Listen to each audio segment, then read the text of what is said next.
Господин Спасов, вие доставяте тези уреди. Какво може да ни кажете за тях? Тези уреди са най-новото наше производство. Нашите инженери специално ги организираха и проектираха да работят с съвременните технологии на 21 век. Всичко е интернет базирано. В същото време инсталацията и управлението на тези инструменти е много проста, много лесна и в същото време те предлагат изключително голям брой опции и възможности да се регистрират земетресения и силни движения. В случая с какво те пък точно са полезни за района на Перник? С това, че много бързо показват какво е максималното ускорение в дадена точка, което има директно отражение дали ще има последици за сгради и хора или не. Само да ми кажете с няколко думи, какво е максимално ускорение, какво значи този термин? Да, при едно земетресение има пакети вълни, които имат различна амплитуда и различна частота. Една от тези вълни има най-голяма амплитуда и ние казваме, че това е максималното ускорение на това земетресение. Това пика на земетресението ли? Това е пика на земетресението. Значи ви разбрах правилно. Обикновено във вторичните вълни идва пика на земетресението. Те са най-големи и тогава по вторичните вълни, обикновено най-често в хоризонталните компоненти, се регистрира най-сериозно ускорение. Тоест, не първият трус? Не.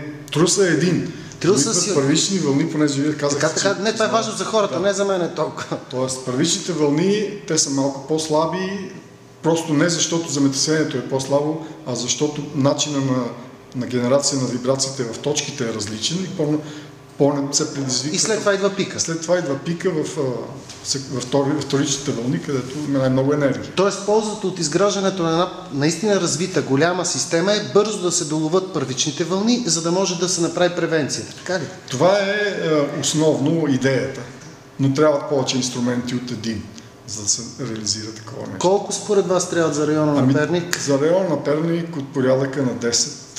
Може би 12, примерно. Това ще кажат сеизмолозите, които... 10-12 биха... 12 минимум, нали? Минимум.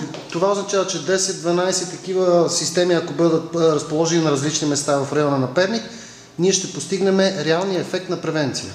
Не, превенция не може да... Тоест, ранно оповестяване. Ранно оповестяване изисква още алгоритъм, който да разчете тези първи вълни и да ги обработи. А ние за сега нямаме такъв. Кажете го на разбираем език. Значи, ако има толкова много инструменти, много бързо ще се получи информация за първичните вълни и има такива програми, разработени в Япония, в Калифорния, в Мексико дори, които анализират тези първи вълни много бързо, в първите 2-3 секунди и оттам дават резултат дали земетресението е опасно или не, т.е. предлагат зависимост от централното разстояние между 10, 15, 20 секунди време да се вземат някакви мерки. Тоест, ако ви разбирам правилно, извинявам се за уточняващия въпрос, колкото повече изградени станции има, всяка една от тях дава, макар и привидно еднаква, но различна информация. Сбора от тази информация и нейния анализ всъщност дава реалния отговор за опасността, която идва. Чудесно сте го разбрали. Значи идеята да има повече инструменти е, за да може по-бързо да се регистрират, понеже само по един инструмент е много трудно да се разбере наистина ли е това силно или слабо. Когато има няколко и самия алгоритъм, той си работи интерактивно, той всеки нов сигнал, той го добавя към предишния извод и тогава в един момент се разбира много бързо в първите 10 до 15 секунди, следват вторичните вълни, които ще донесат опасни ускорения. Разбрах. И освен това е полезно и за нашата наука. Абсолютно полезно за науката. Ще знаем далеч по-добре дали язовир Студена ще се пукне или не. Ще знаем кои сгради са по-vulnerable, по-чувствителни на такива устойчиви на ускоренията. Това е интересно, че ако се постави, примерно, както е напукана сградата на общината в Перник, ако се постави едно такова устройство, сеизмичната дейност, която в момента тече, ще даде информация дали тя конструктивно продължава да се нарушава и трябва да се напусне. Така ли? Значи това е известен факт и се използват вече доста години за сгради, които имат голямо публично значение.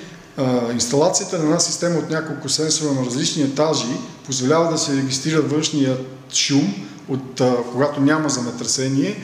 Т.е. създава се една статистика на това какви са напреженията в сградата по този начин. Когато стане земетресение, може да се измери същия този шум след земетресението и да се сравни с това как е било преди.